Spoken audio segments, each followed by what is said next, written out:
Bueno, pues continuamos con las charlas de hoy de las jornadas del cómic de Avilés y se lo estaba diciendo ahora, ¿no? Que mira que hemos ido coincidiendo por salones, por eventos, como invitados los dos, uno trabajando y el otro como autor.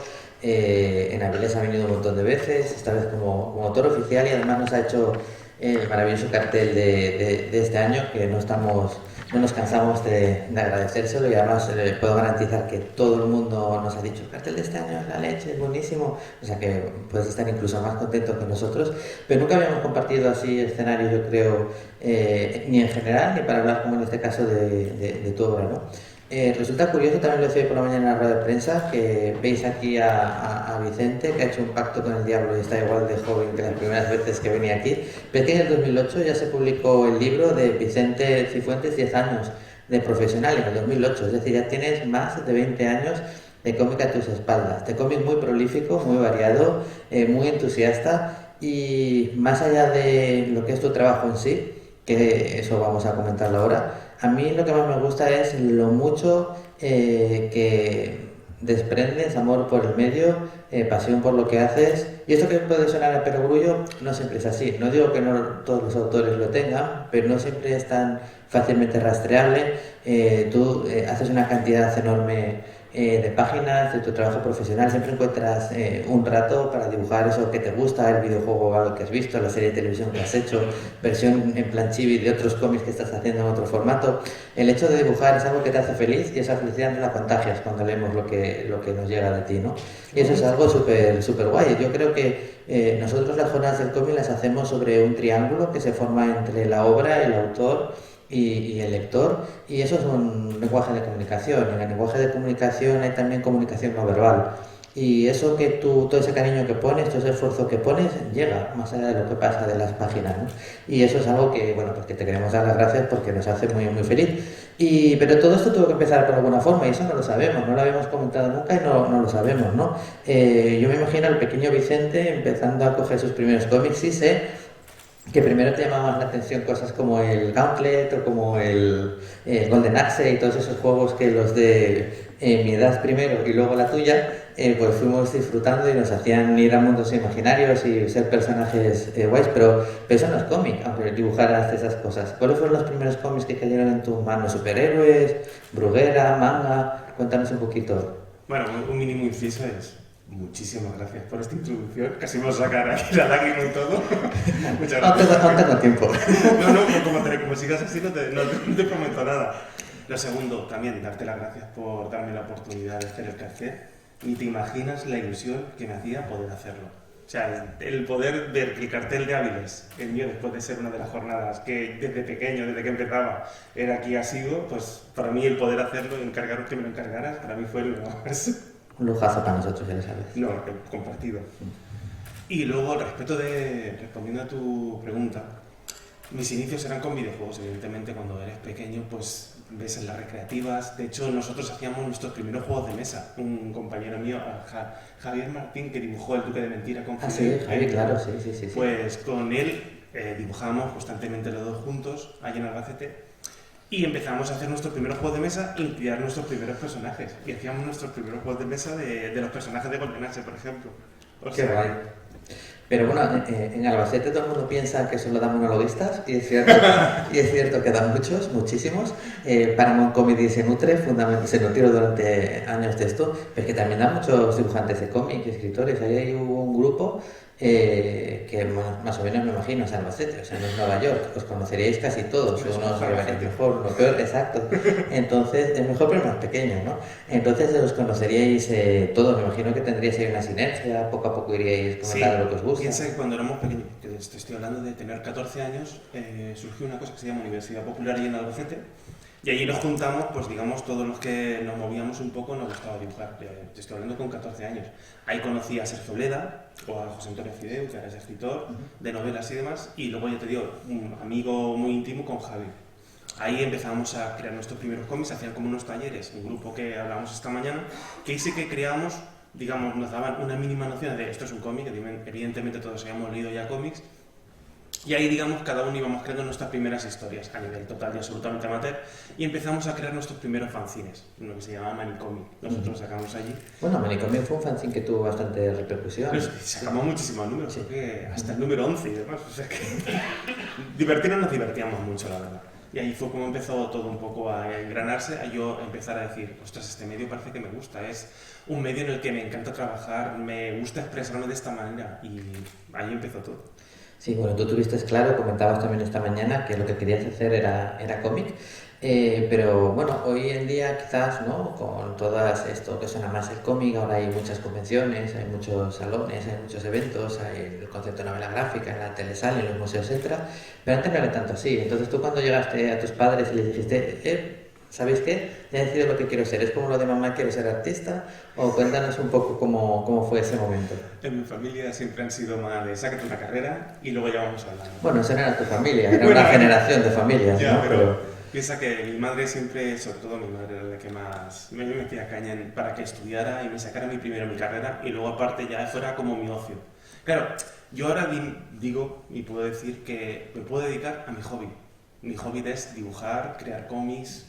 Y entonces, claro, eso no está tan bien visto porque todo, vamos, aún a día de hoy la gente me dice, ¿pero puedo vivir de ello? Pues tocaré madera, pero seguir así, la verdad que sí. Entonces, claro, parece que hay como un tabú en la sociedad española que la gente no tiene asociado de que un dibujante de cómic pueda vivir de ello, de este medio. Entonces, claro, ¿cómo hacérselo entender a mi madre? Era imposible. O sea, mi padre me veía dibujar y decía, ya estás perdiendo el tiempo. Y yo, gracias, papá. Así muy para adelante. Vamos a hablar pronto ya de Mega Multimedia, que fue una pequeña escuela y un fenómeno un poco extraño, pero no sé si fue antes o ya estabas en Mega Multimedia. Sin embargo, tu primer trabajo pagado fue una cosa así un poco institucional, ¿no? Como los derechos de los niños o niños con derechos o algo así que creo que habías hecho vía Sergio Bleda, puede ser, nos comentó un día, no recuerdo muy bien si esto...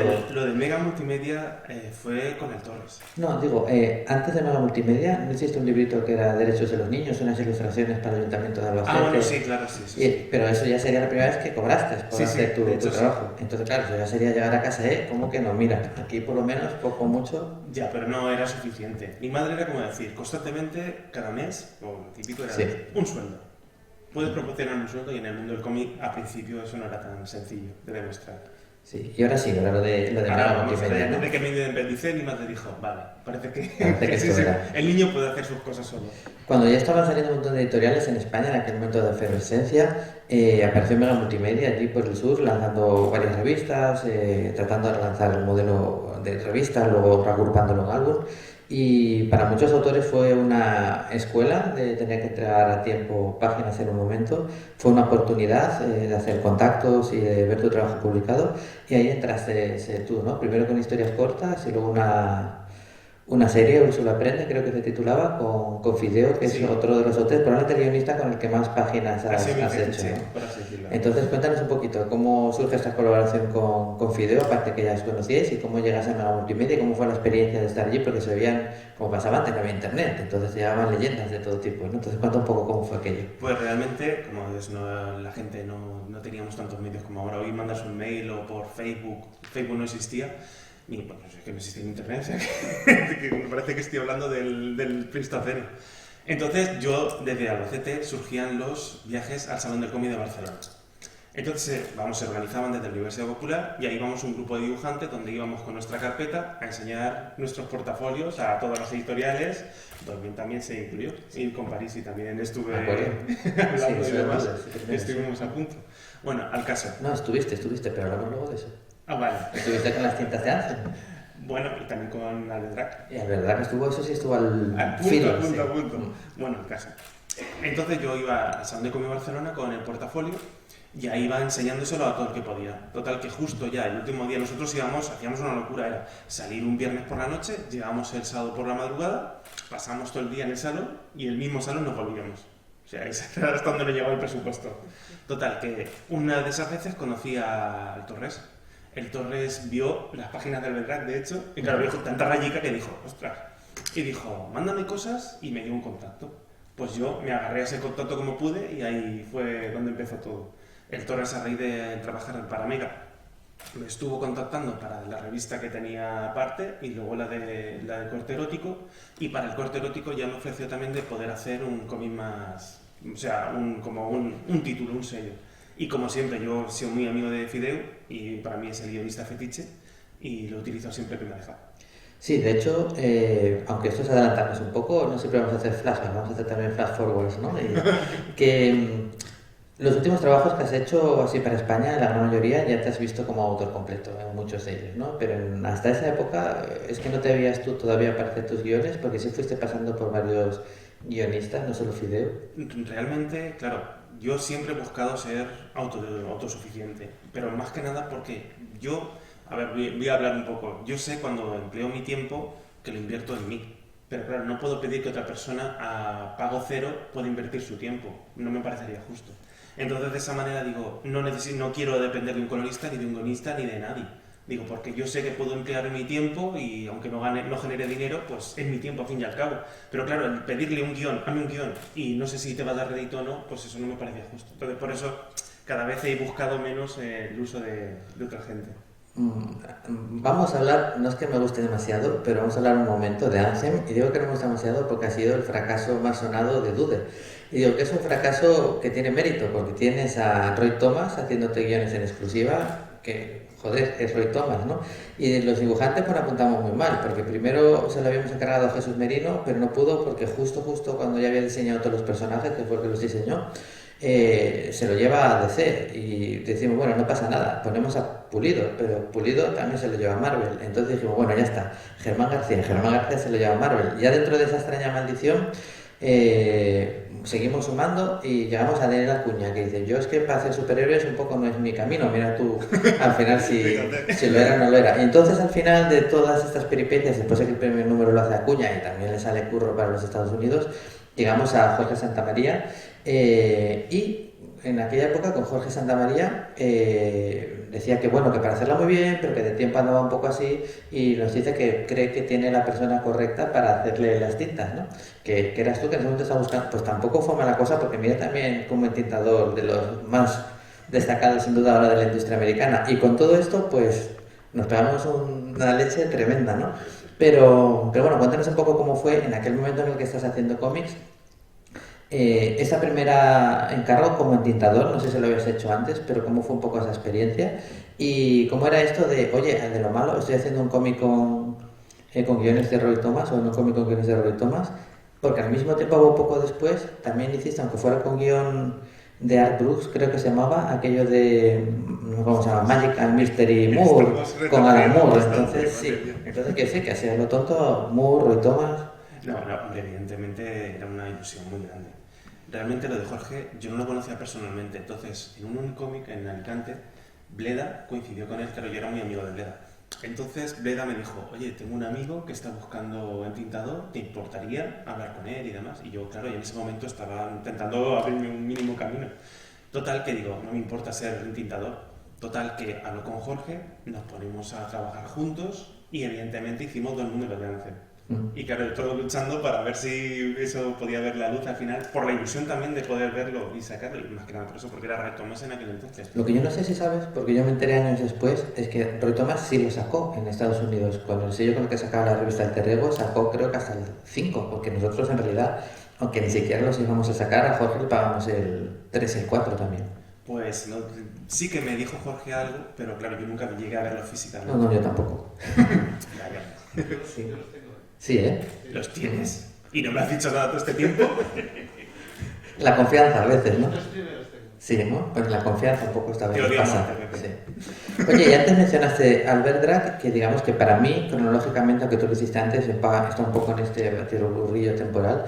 Que lo primero, es curioso, porque la primera versión que yo vi de Albert Drake, que era así como una especie de fancinito, era con la mayor parte de las páginas todavía a lápiz, ¿no? Y luego ya fuimos viendo todas las páginas en tinta. Cuéntanos un poco qué era Albert Drake con Fideo, esa historia de Hombres Pájaro. Pues, a ver, vuelvo a retroceder en el tiempo. Vamos de flashback. Aún nos queda de retroceder, no te preocupes. Agárrate a la silla. Os estoy hablando, a ver, yo tenía 18 años a lo mejor. ¿Pero cuántos tienes ahora? ¿No tienes 18 o...? Tengo menos 3. Ah, vale. Yo cometía un error llamarme entre comillas, de presentarme al concurso de cómic, sobre todo allí en Albacete y demás. Entonces, claro, yo era un chiquillo y con la ilusión de ganar, evidentemente todo el mundo tiene ilusión de ganar un concurso de cómic.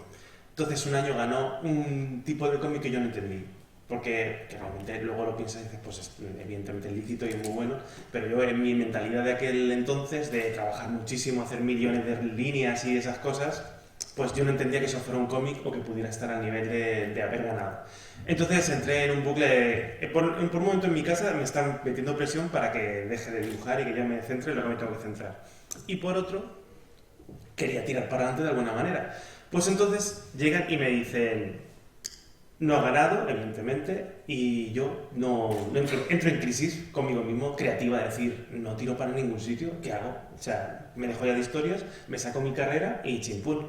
Y entonces Fideo me dijo, tengo un guión, ¿por qué no te pones? Entonces me puse a hablar con él y Fideo para mí es un cuentacuentos. O sea, cuando yo quedaba con él por la mañana, los sábados por la mañana, y mira qué he escrito. Y íbamos a su casa y nos leía. Y es que me sentía como un chiquillo al que le estaban contando un cuento constantemente. Y claro, eso a mí me hacía pues, generar ideas, dibujar. Y entonces me contó Albedrac, que era, digamos, su obra más grande, por así decir. Y entonces me enrolé. Dije, quiero hacer esto. Y entonces, digamos, como que él me dio un sifón de energía para volver a dibujar. Y de esa manera surgió. Ya poco después, y continuando con esta travesía, llega la etapa del Círculo Justiciero, de Mina Bronce. ¿Cómo caes ahí? ¿Cómo conoces a Pedro? Para la mayor parte en aquella época era un crítico, ¿no? Y tú también fuiste de los que recibiste la famosa tarjeta. ¿Cómo fue aquello? No, con Pedro fue diferente. Yo a Pedro no lo conocía sobre todo de habladurías, ¿vale? Y Jorge Santamaría sí que lo conocía, sí, me lo había formado en cierta manera.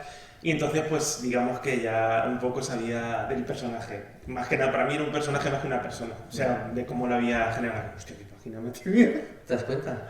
Virgen Santa. Madre mía. Me encanta cuando hacen eso. Ostras. Pero es que ya llovió de esto, ¿eh? Vaya tela. Bueno, perdonad. Y esta también, ¿eh? Ya es... Bueno, claro. Ostras. Esto es lo de lo que hicimos de Paradorme. Vale. Perdonad, lo hiciste. ¿Quién muerda esto?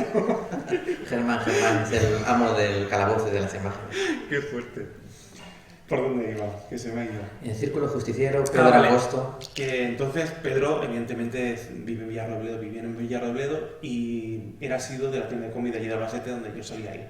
Y entonces en la tienda de cómic me dijeron, oye, ¿te importa quedar con una persona que esté interesada en trabajar contigo? No sé qué. Y yo le dije, vale, pues quedamos, no hay problema. Y entonces fue algo muy, muy sencillo. Realmente estuvimos hablando un rato, me estuvo diciendo la posibilidad de tintar a Carlos. Carlos la verdad es que me hacía gracia y dije, pues para adelante. A mí, yo te digo, es que nunca me importa intentar a nadie y sobre todo ir cambiando de estilo. O sea que, como Carlos me ofrecía un estilo cartoon, que era lo que me apetecía en aquel momento, dije, para adelante.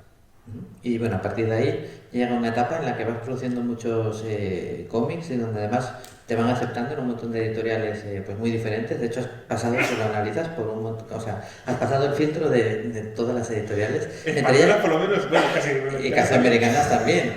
Y francesas alguna que otra. Entonces, llegas a La Cúpula, ¿no? Donde publicas ahí, creo que un guión de Juan García. Díaz Manos, eso. Háblanos un poquito cómo es, porque claro, estabas en ese momento de crisis, haces el Círculo Justiciero, pero bueno, La Cúpula ya es una editorial con una trayectoria innegable. Pues La Cúpula realmente no fue algo inesperado. Juan había sacado esa novela y me dijo la posibilidad de adaptarla a un cómic. Entonces fuimos a hablar directamente con ellos. O sea, ahí fue que quedamos una mañana, nos vamos para Barcelona y volvemos. O sea, así fue. Total, que vamos a las oficinas y nada, lo enseñamos. Dijimos, este es el producto, hicimos unas páginas y le gustó la idea y salió. Realmente yo por aquel entonces estaba muy influenciado por el estilo cartoon y sobre todo Bruce Timm. Sí. Bruce Timm era para mí lo más y lo sigue siendo, por supuesto. Y entonces por eso salió Díaz Manos. Sí, bueno, de hecho, incluso después de La Señal, que tiene una estética distinta, se sigue notando Bruce Timm un poco. Sí, un poco, sí, pero digamos que en Días Malos era un Bruce Timm más puro, por así decir, y después de La Señal ya iba evolucionando un poco a un estilo un poco más cartoon realista medio. Más allá de entrar en la trama y demás, lo que me interesa de este otro trabajo, después de La Señal, es que ahí ya te vistes con la solvencia o con la seguridad o lo que fuera para encargarte de todo, guión, dibujo. ¿Te costó especialmente o surgió más o menos natural? Tú piensas que yo siempre he sido de artista tradicional, entonces ahí el reto era colorearme. Entonces yo digamos que no, nunca me he tenido por un colorista muy bueno, pero siempre que me ha llamado muchísimo la atención el poder saber cómo iluminar una escena, cómo poder hacer que el color sea medianamente narrativo, que quede bonito. Entonces ahí fue como empezar a hilar para ver hacia dónde me llevaba. Más o menos por ahí, si no hay exactamente, ya empieza un poco también tu carrera internacional. Creo que con Pepe te consigue algunos trabajos para Francia. Cuéntanos cómo fue un poco este periplo por el país vecino. Ahí realmente, pues... ¿Os conocisteis ahí o ya os conocíais de antes? A Pepe lo conocí a raíz de Jorge. Mm. Jorge me lo presentó de que, pues eso, que conocí a una persona que estaba moviendo trabajo de otras personas y evidentemente yo hablé con Pepe y nada. De hecho, soy de los miembros fundadores de Utopía, casi, ¿no? O sea, por así decir. Sí, en clase, sí. Y ahí sigues, o sea, que bien. Ahí estamos, así con Pepe, yo creo que ya... Si no nos hemos mandado antes a Freimonas, ya no lo vamos a hacer. Lo hemos hecho, ¿eh? Bueno, también, no hemos tenido nuestras crisis, pero nos queremos en el fondo. Eso es normal, además. Y sano, creo. ¿Y qué tal fue la experiencia en Francia? Porque claro, es un ritmo distinto. No sé si el cómic franco-belga era en ese momento de tus objetivos. ¿Te costó adaptarte a más detalle, más viñetas? Voy a tirarme piedras sobre mi propio camino. También está bien. No, hay que ser consciente del asunto. Yo trabajo para el mercado americano, pero soy amante empedernido del cómic francés. Entonces, digamos que a mí el cómic francés es lo que más me gusta. O sea, yo entiendo la dinámica y la narrativa americana y la puedo defender dentro de mis posibilidades, pero la puedo defender. Pero en el francés veo mucho más relamido todo. A mí me gusta la página trabajada. Evidentemente puedo entender que un estilo sea más sencillo por juego de sombras y esas cosas, pero yo el estilo más francés, con tanto tramadito, con tantos fondos, con tantos recursos que a mí me gustan, yo siempre lo valoro mucho. Luego creo que llegó El asesino de Kansas o algo así, ¿no? Que también fue otra obra que... ¿En qué editorial había salido? No, Aleta. Si estuviste en esa etapa en la que sacaste 2 o 3 ahí con Aleta. Luego creo, es que hiciste tantas cosas, luego hubo el cómic de Fernando Alonso, ¿no? Eso me podía hablar mejor que exacto, yo. Sí. No, vamos a pasar de este cómic un poco. Pero no por Pepe, ¿eh? Digo, pero no has hablado de un cómic de estos así industriales, un poco, pues una historia de Fernando Alonso que... Ahí realmente fue por trabajar. No sé más de Ferrari, que se te... Era por trabajar con Jorge. Sí. Realmente era el que estaba ahí y a mí Jorge siempre me ha quedado muy bien. De hecho, justo en este Mar del 3 volvimos a hacer un flash forward. Y en Mar del 3 me ha hecho un pin-up y yo estoy encantado de que haya vuelto a dibujar un poco porque me pica y entonces... Mira, esto lo podría traer. Para la próxima, ¿ves? Cualquier excusa para que vuelvas está bien. Sí, ahora eso vendrá prontito. Pero un poco antes de esto, y ya en Dolmen, también con Dolmen, es que luego te lo vas a pensar y digo, ojo, que poco hemos trabajado en Dolmen con Cifuentes, y luego no es cierto. Hicimos la Logia de los Soñadores, hicimos Legendary, hicimos los Reyes Elfos Gliren, hicimos Nubilus, y más cosas aquí y allí, o sea que al final... quizás en España, si no la editorial con la que más páginas has hecho, ha sido de las que más, o sea que súper guay, mira, al final. Y llega Nubilus, que Nubilus estamos aprovechando que está Nacho, que estuvo a esto de poder adaptarla a televisión o a cine, y de hecho aún no abandona la idea, es terco y acaba consiguiendo estas cosas, o sea que nosotros ojalá sea así. Otro guión con Fideu, que además también hizo la versión novela. Sí, y bueno, la verdad que es una historia que todo el mundo que la lee como mecanismo así pequeño de relojería dentro del thriller sobrenatural, pues que funciona perfectamente bien.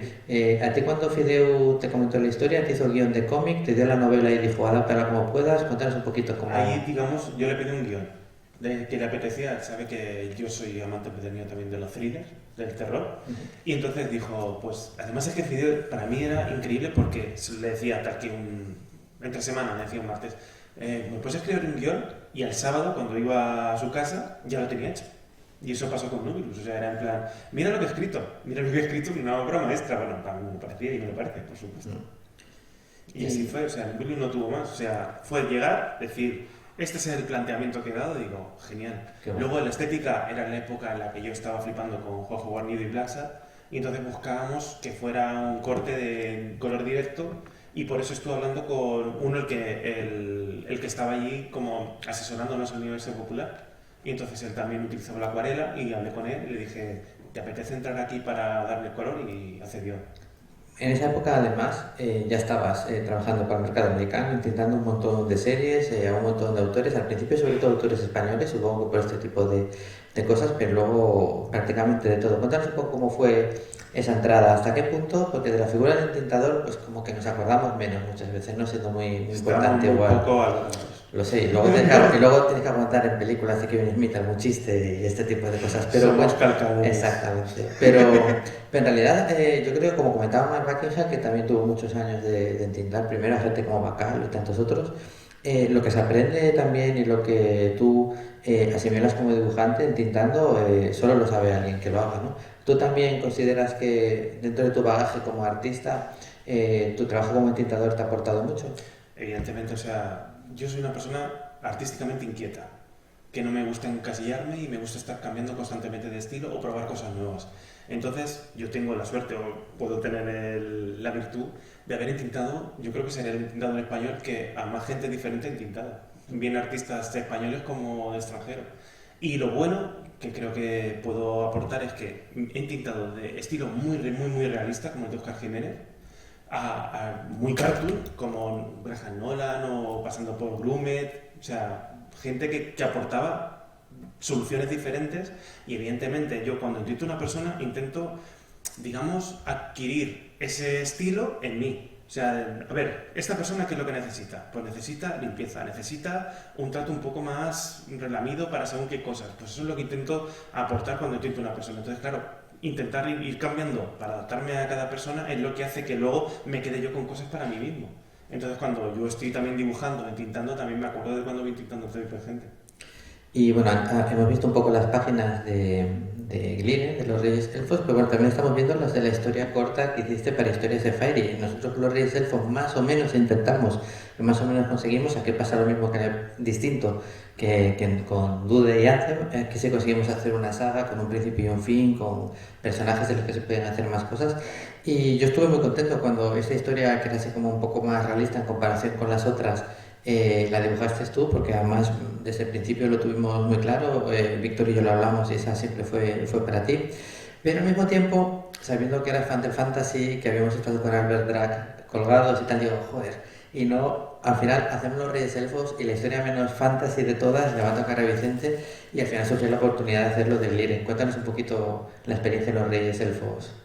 Yo para mí ha sido de las experiencias mejores de mi vida, en el aspecto de que Víctor, yo no sé el poder mutante que tiene, pero es como que se mete en tu cabeza y cuando escribe, por lo menos los dos guiones que tuve la suerte de trabajar con él, era como, parece que está en mi cabeza y sabe cómo voy a hacer la página antes de que la haga yo. O sea, era una sensación muy extraña, era como, no entiendo cómo me puede pasar esto, era muy fácil trabajar con Víctor.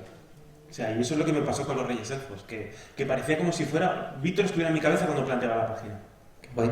La verdad que fue una experiencia súper estupenda también para nosotros. La verdad que cada página era una gozada, se notaba que lo estabais pasando muy bien.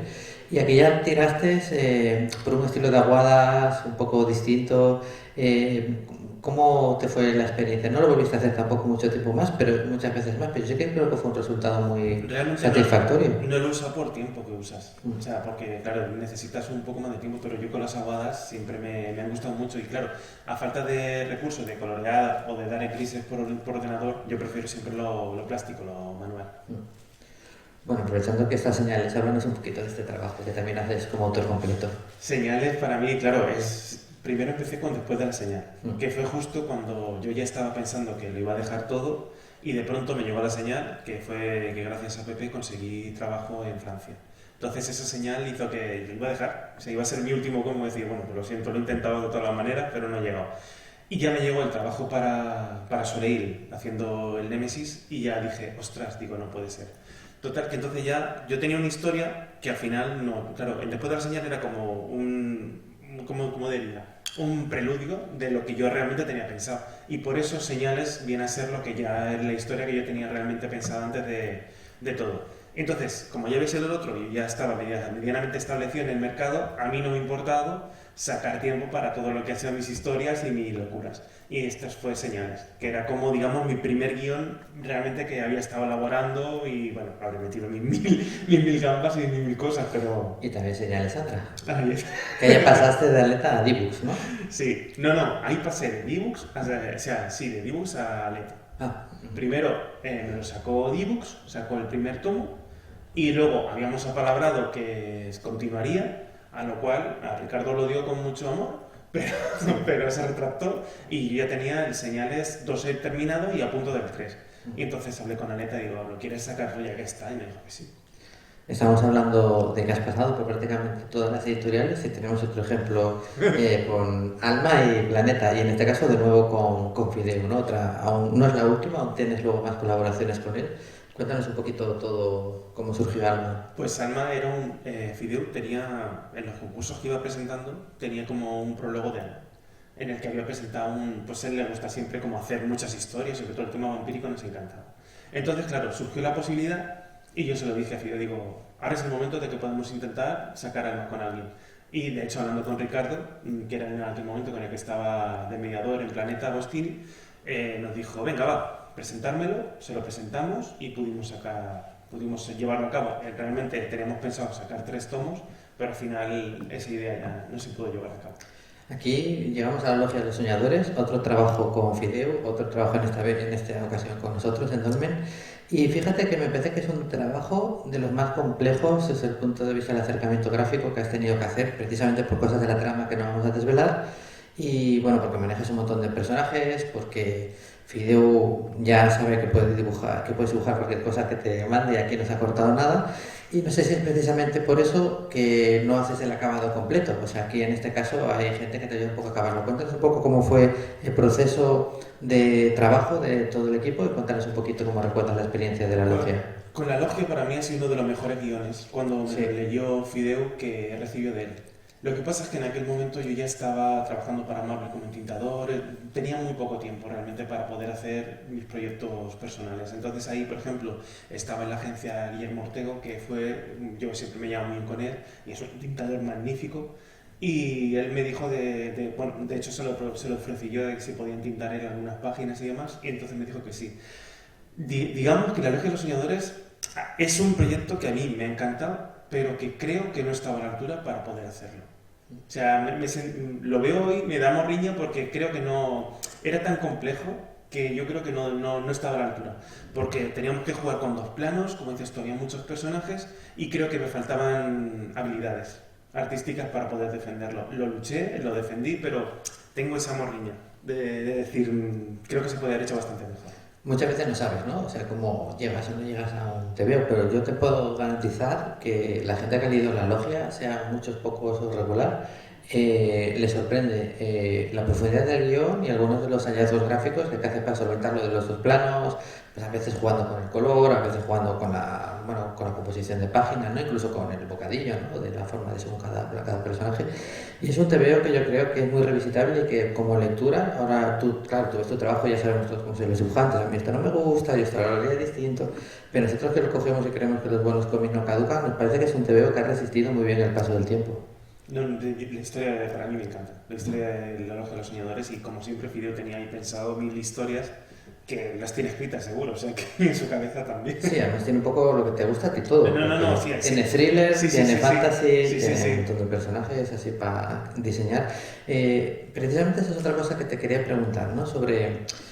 A ti te gusta mucho dibujar e incluso cuando tienes ratos libres a veces seguro que hay muchas cosas que no cuelgas, así que imagínate, pero mira, has hecho esto por diversión. En la Logia de los Soñadores tuviste que diseñar un montonazo de personajes, ¿no? Y además tal y como eres tú, en versión normal y en versión chibi, ¿no? Que así tienen doble de trabajo. Pero esta parte del proceso de diseñar criaturas... ¿Te gusta especialmente? ¿Es algo que tal, no repetirse? A mí me resulta tedioso. Sí, ¿verdad? Porque yo creo que, a ver, cada persona, hay personas que son más diseñadoras y personas que somos más ilustradores. Entonces, yo a la hora de generar personajes prefiero que, por en este caso Fideo, me pasara un mínimo boceto y me dijera, esta es la idea que yo tengo. Más que nada porque yo creo que mis ideas tampoco son tantas, no sé para así decirlo. Entonces, como estamos jugando con personas que eran como distintas etnias, como de distintas religiones, entonces claro, yo iba jugando con algunos valores, pero claro, él siempre me iba perfilando, tira por aquí, tira por allí. Entonces a mí yo siempre prefiero trabajar con unos diseños y ahí ya, dame el personaje y yo ya te lo dibujo como quieras. Te veo también en Dolmen, legendario. Cuéntanos un poquito cómo llegas. Es fantasía. Historia fantasy, blanco y negro. Después de los Reyes Elfos yo tenía ahí la hincha de poder dibujar fantasía. Y luego seguía también con las líneas aguadas y todo Es eso. lo que te iba a decir, que fue lo más continuista quizás con la historia de los Sí, Reyes sí. Elfos, ¿no? Y entonces me seguía apeteciendo y la verdad es que me disteis la oportunidad y lo utilicé. Mucha gente me está preguntando de cuándo continuaré y demás, porque es una historia que no era autoconclusiva, Sí. evidentemente tenía pensado una trama, pero claro, al final, si es que luego el tiempo me va llevando por otros derroteros. Sí. Me falta tiempo, Jorge, me falta tiempo. Eso nos pasa a todos y cada vez va peor, te digo que eso no mejora. A ver, el diseño de los personajes, de hecho, el legendario está particularmente bien, ¿eh? Sí que sé que te parecerá tedioso, Muchas pero gracias. está muy guay. No sé si tiene imagen, lo estaba esperando un poco, pero antes ya que hemos hablado de Pepe también, la saga de Crepúsculo, ¿no? Que eso me imagino que es una locura totalmente distinta, mucho más divertida. Ahí sí trabajas sobre diseños, aunque los tienes que hacer tuyos, que si los personajes existen, ¿no? Entonces cuéntanos un poco cómo fue esta experiencia. Quizás al estar más cerca discutíais mucho, tú sencillamente dibujabas los guiones y no entrabas en lo que hacía. Cuéntanos un poco No, no, para Crepúsculo. nada. O sea, en aquel momento Pepe me dijo de que estaba hablando de hacer la parodia de la serie. O sea, yo me estaba acabando toda la saga como media España viéndola y diciendo, o sufriéndola, cada uno a su manera. Y entonces me dijo de hacerlo. Yo dije, pues, ¿por qué no? Y la verdad es que a día de hoy puedo decir que yo me los he releído y me gustan. Más que nada también porque ellos me dieron la libertad absoluta para... Era como, nosotros queremos que dibujes esto. Ahora, nosotros ya luego, este es el guión, por así decirlo. Ahora, luego tú haz lo que quieras, libertad absoluta. Yo me gustó meter fricadas mías de los años 80, meter siempre algún chistecillo absurdo mío que a lo mejor los seguidores pudieran seguir, o sea, pudieran entender, de series, de pues, mangas que veíamos antes, de Ranma, todo ese tipo de cosas, y ellos me lo permitieron, me dieron manga ancha. No sé, yo lo sigo leyendo hoy día y no hace mucho menos volví a leer y yo creo que es un cómic muy divertido que yo recomendaría a cualquier. Además, bueno, está pensado precisamente para eso, para que tenga un sí, carácter todo general, lector no tengas pudiera- que ser fan del cómic. Además, yo creo que la trampa, en cierta, no sé la palabra, pero bueno, era como que llegar a la gente joven por la temática y luego a los mayores también porque estamos tocando también siempre cosas de nosotros, de cuando éramos jóvenes. Entonces ahí estamos. De hecho, se funcionó bastante bien y yo sigo recibiendo de que si a ver sacamos el final. Pepe, tenemos que sacar el final. Habla con Ferran, Eso. por ejemplo. Bueno, además ahora hablaremos de ello, pero ya Vicente también se lanza al crowdfunding, pues ya tiene ahí la experiencia y tal. Ahora estamos viendo también ejemplos, no siempre has entintado, también te han dejado hacer aquí y allá páginas de cómic, no sé, al final sabría decir una cantidad, pero vamos viendo algunas, ¿no? Cuando eso sucede, te lo tomas como una oportunidad especial, ¿no? Por fin, o sencillamente tú vas haciendo lo que te dan, si te toca entintas y feliz, si te toca dibujar, dibujas y feliz, o en el fondo tienes esa espinita de ser tan buen entintador que yo creo que les fastidia correr el riesgo de perderte si te pones a hacer lápices y otro editor avispado. No, no creo que pase eso realmente, pero yo cada vez que me han dejado dibujar lo he intentado disfrutar lo máximo posible porque es lo típico de que no sabes si luego te van a dar esa oportunidad. Pero vamos, yo lo he defendido dentro de mis etapas, lo he defendido lo mejor que he podido. Y de lo que has dibujado para Estados Unidos, ¿cuál es la página o la historia que más satisfecho estás tú en lo personal? Con Aquaman lo he disfrutado mucho. En la última rama que le he dibujado, no sé, para mí es un personaje que no sé por qué, quizá a lo mejor también por los editores, me han dado más oportunidad de dibujar. Entonces con Aquaman para mí me siento muy cercano a él. Cuando vi la película yo estaba muy emocionado porque, claro, era una rama en la que yo he dibujado partes, por así decirlo. Entonces, claro, el ver, ostras, esa escena la he dibujado yo, o esos diseños son parecidos a los que yo podía hacer, o la escena del beso, que yo dibujé una muy parecida, pues a mí me chocó muchísimo. Entonces era como, Dios, no sé, era una sensación extraña. Decir, estar en el cine y decir, hostia, yo dibujo algo parecido a esto. Y esa sería un poco la que dirías entonces, ¿no? Sobre Y todo de... como a nivel técnico, con Escuadrón Suicida, el cómic precuela de la película, Sí. yo ha sido lo que más me he disfrutado a mí. También por la cercanía, ¿no? De poder dibujar. Claro, tú piensas que me pasaron los diseños de todos los personajes. Fotos, que evidentemente me dijeron, esto no puede ver la luz de ninguna manera. Pero yo vi, pues a Will Smith en todas las posturas, pues lo típico, ¿no? Esto es con la armadura, sí, la armadura, de frente, por arriba, por abajo. O sea, el recibir ese tipo de documentos en plan top secret de todos los personajes. Viola Davis ahí, que a mí me encanta en Cómo defender un asesino, pues verla ahí del este de la gente, pues no sé. Y bueno, lo hemos mencionado ahora, la parte del crowdfunding, pero la vamos a utilizar en realidad para hablar de Marvel 1000, ¿no?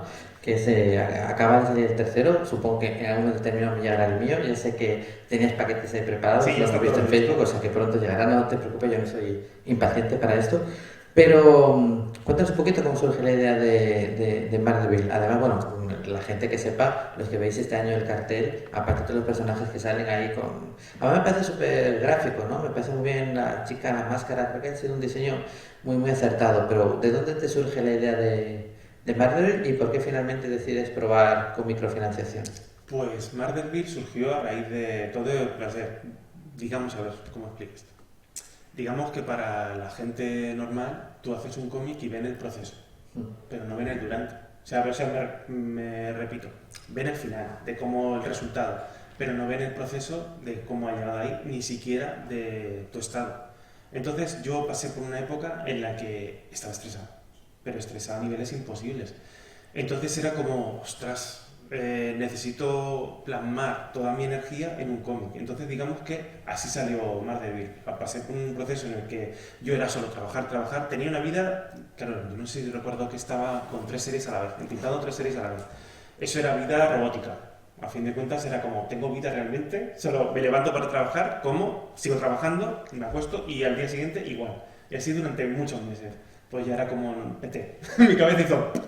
Y entonces, digamos que Marderville, quien lea el primero, es la historia de tengo que desfogar. O sea, me surgió la historia porque era como, no quiero volver a llegar a este punto. De hecho, Víctor, el personaje principal en aquel entonces, de hecho le dan ataques de estrés y se empastilla. Y yo era porque las pastillas que me tomaba era como, yo no quiero volver a ser un zombie. No quiero tener este tipo de vida. Entonces, por eso sale esta historia. O sea, no puede ser más autobiográfica.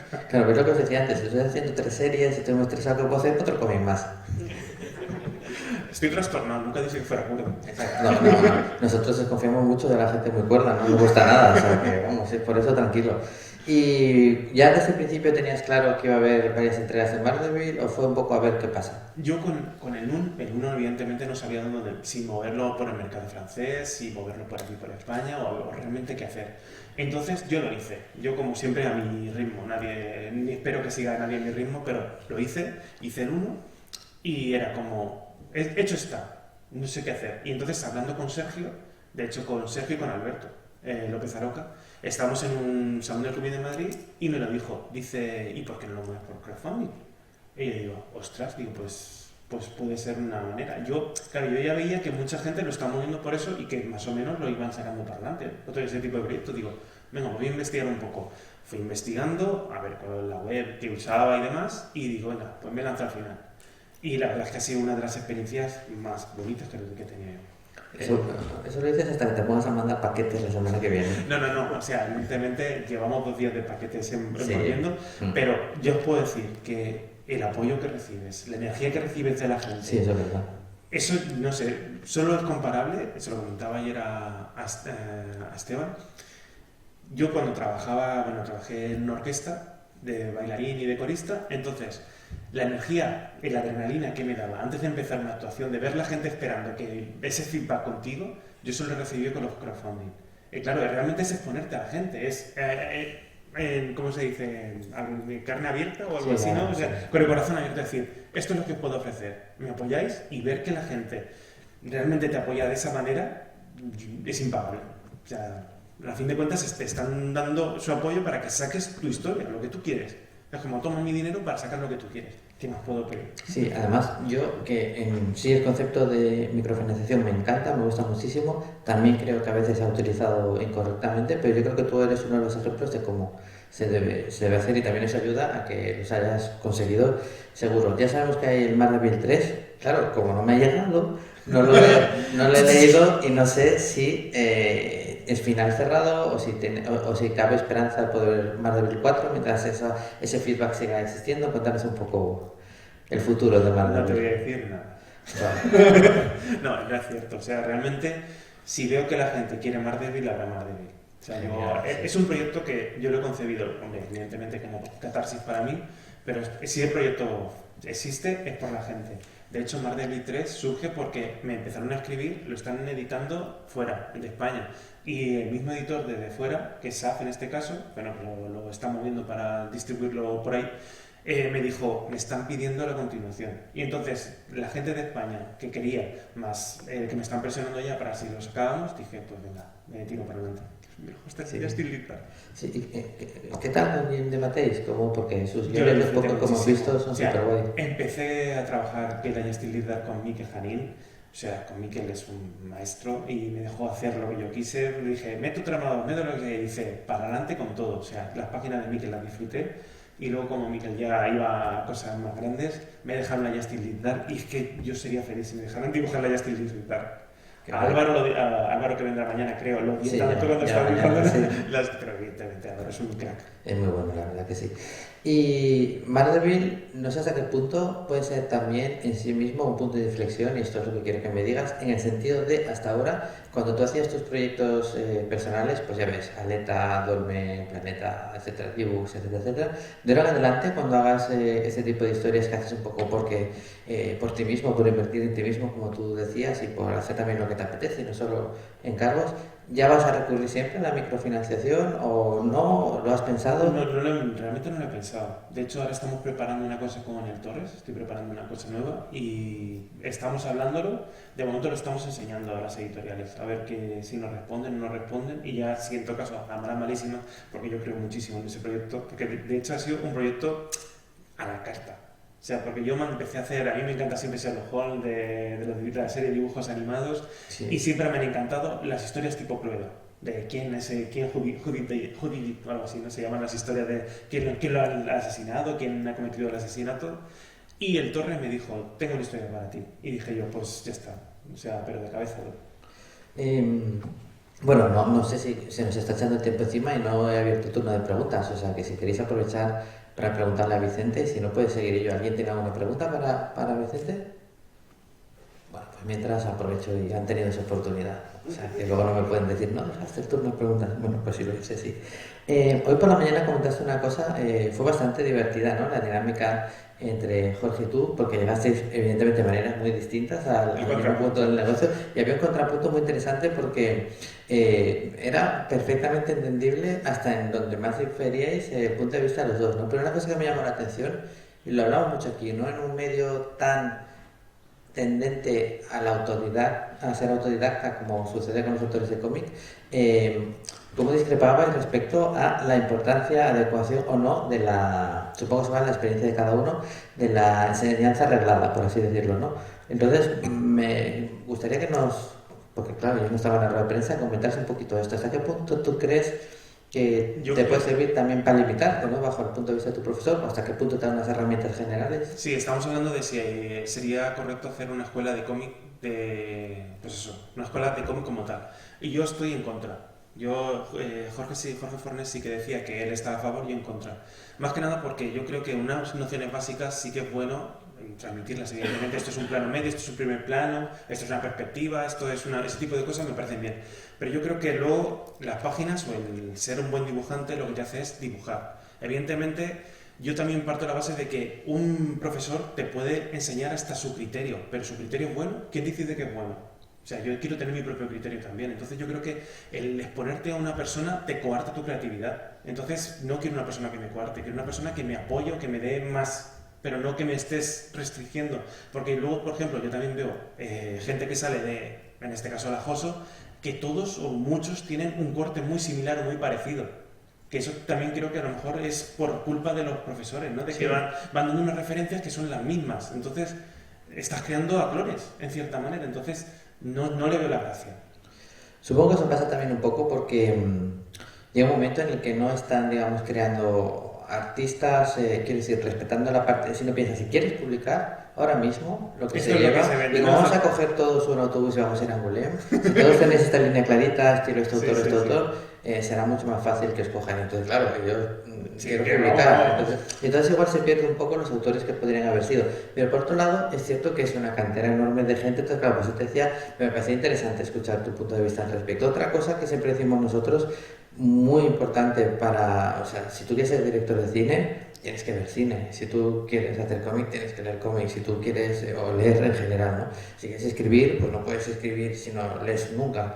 Entonces, Después de tantas horas al día, menos en momentos de estrés con TVOs, ¿eres de los autores que todavía coge y disfruta su antigua pasión de coger un TVO o eres el que dice, bueno, lo que menos me apetece, que eso me molesta mucho cuando lo escucho, lo que menos me apetece después de estar 8 horas dibujando es ponerme a leer un cómic? Hostia, tío, pues entonces como hagan lo mismo todos vas a vivir del aire. Cuéntanos un poco, en tu caso, ¿luego lees o te estoy dejando aquí ahora poniendo la picota? La cuestión es de que solo leo cómics que me recomiendan, porque realmente yo llámame lo que quieras, pero yo me compro el cómic sobre todo por el aspecto gráfico. Bueno. O sea, el aspecto gráfico para mí es lo principal, claro, es lo que yo defiendo.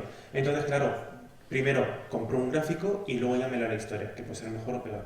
Pero evidentemente, cuando me dice una persona, léete este cómic porque este cómic está muy bien, aunque estéticamente no esté tan bien, pues... No, pero eso me vale, porque si tú lo coges por el aspecto gráfico, estoy seguro que no es por si el dibujo es bonito o no, sino por cómo cuenta la historia, por cómo maneja lo que no se ve, por todo este tipo de cosas, ¿no? Entonces, sí, también te sirve como herramienta, eso sí vale. Claro, no, evidentemente yo quiero ir creciendo. ¿Y qué autores son los que ahora mismo no te procuran no perderte nada de lo que hagan, de ese aspecto gráfico que te llama la atención? Marini, Sean Gordon Murphy, Oliver Coipel, no sé qué, muchos. Y de distintos aspectos y técnicas. Por ejemplo, el Magic Order, que ha sacado ahora Coipel con Mira, o sea, me parece una obra maestra. O sea, a nivel técnico, y bueno, y Sean Gordon Murphy es, para mí, el artista el mejor que hay ahora mismo. Sí. Y bueno, ahora mismo que estamos entre amigos y no pasa nada, hay autores como el que comentaba, porque lo guay se cuenta siempre muy bien, ¿no? Sí, usa lo que quieras.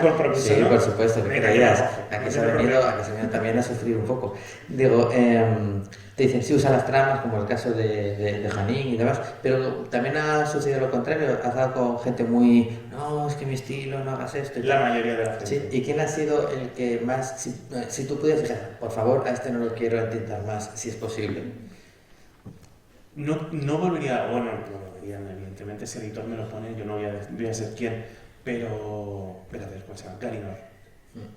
Carinor, sufrí tantísimo con esa persona, en el aspecto de que, ya no solo por el estilo, que el estilo realmente era entintado sobre la Yahoo, pero que me dijera, viñeta 1, y pusiera viñeta 1, dibuja un pentágono.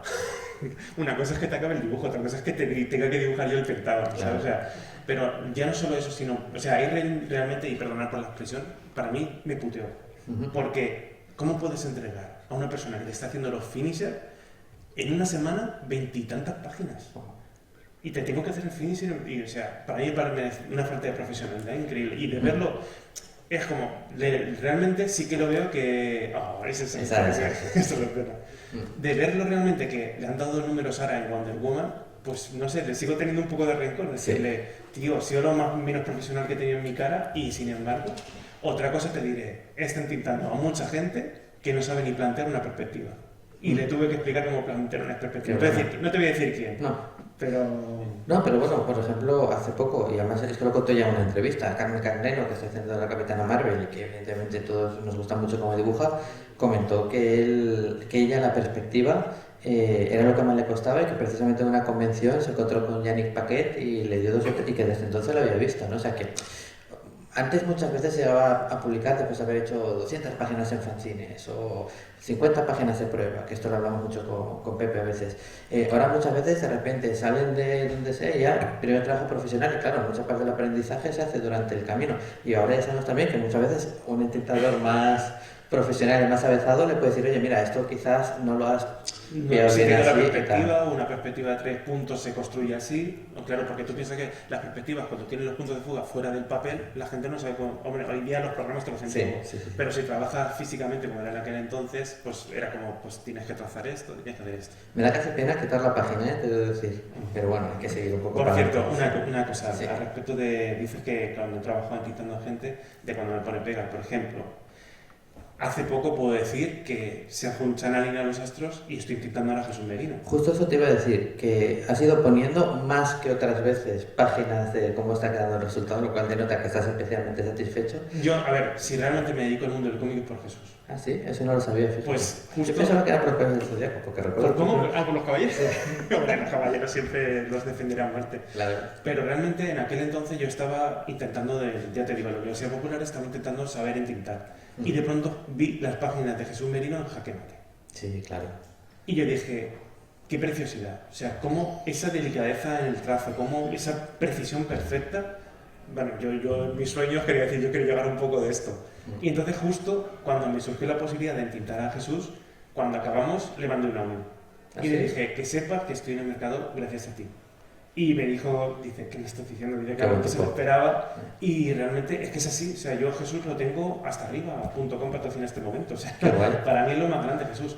Y Jesús ha sido de los pocos artistas españoles que me han dicho, haz lo que quieras con la página. O sea, en el momento que te llega la página a ti, pero vamos, es tuya. O sea, haz y deshaz lo que te parezca. Y no sé, a mí es, quizá a lo mejor por como hemos sido tintadores los dos, el ver que te puedo entender de esa manera, no sé, ya que digo, o sea, ojalá y pueda trabajar muchísimos años con Jesús, lo que quiera. Sigues todavía. Sí, estamos ahora mismo en Wonder Woman. Sí, de hecho, bueno, ya sí para ir rematando porque ya se nos ha acabado el tiempo, parece increíble. Se pasa muy rápido. Sí, pero claro, has hecho tantas cosas, tío, y todavía no habíamos hecho nunca la charla. La siguiente ya la retomaremos hasta aquí como hacemos siempre y entonces nos podremos parar un poco más. Pero te digo, tengo la sensación, y ahora bueno, me lo has confirmado, de que estás disfrutando este trabajo de intentar a Jesús de una manera especial. Bueno, fíjate, de cierta manera ya habíais medio tal, porque los personajes de anuncio que tocaste ya los habéis diseñado, ya había ahí un pequeño contacto, pero no en esta profundidad. Pero ¿cuántos números llevas ya intentando? Son dos. Y de momento los siguientes a ver si los vas a hacer tú. Bueno, mientras haya... Y bueno, y yo también tengo la sensación de que él está haciendo uno de sus mejores trabajos, fíjate, no sé si también a sentirse cómodo, puedo hacer esto, que sé que me lo van a hacer bien. Eso también al dibujante le tiene que dar confianza, tener un entintador en el que se fíe, incluso a veces si va mal, te puedo decir que eso no será justo siempre, claro, pero bueno, esto no hace falta esta vez que voy tan mal, porque sé que él sabe cómo lo hago. Cuando tú tienes bastante tiempo para trabajar sobre el mismo dibujante, también supongo que esto se acaba notando, esa especie de simbiosis, ¿no? Con Jesús. Aparte estás en contacto, vas viendo las páginas, las vas comentando. Sí, constantemente nos vamos mandando un mail o nos vamos comentando por WhatsApp, nos vamos diciendo, aquí en esta página sí puedes meter esto, meter lo otro, o hace este tipo de recursos. O sea que ya te digo, con Jesús está fluyendo todo, vamos, de una manera que no podía yo ni imaginar.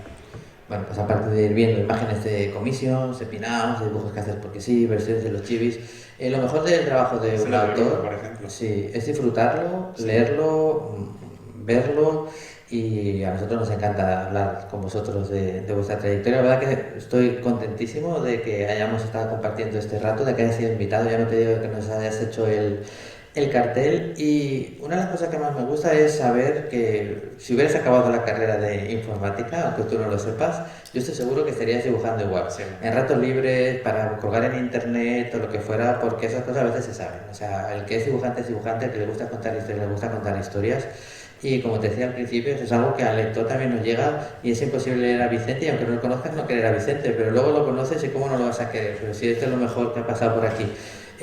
Sabemos además que ha venido muchas veces como voluntario, seguro que lo seguirá haciendo, ha pasado cumpleaños aquí y todo. Y bueno, exacto, y es uno de los nuestros, y siempre los despedimos a todos bien, pero qué mejor que despedirnos los nuestros con un fuerte aplauso. Muchas gracias.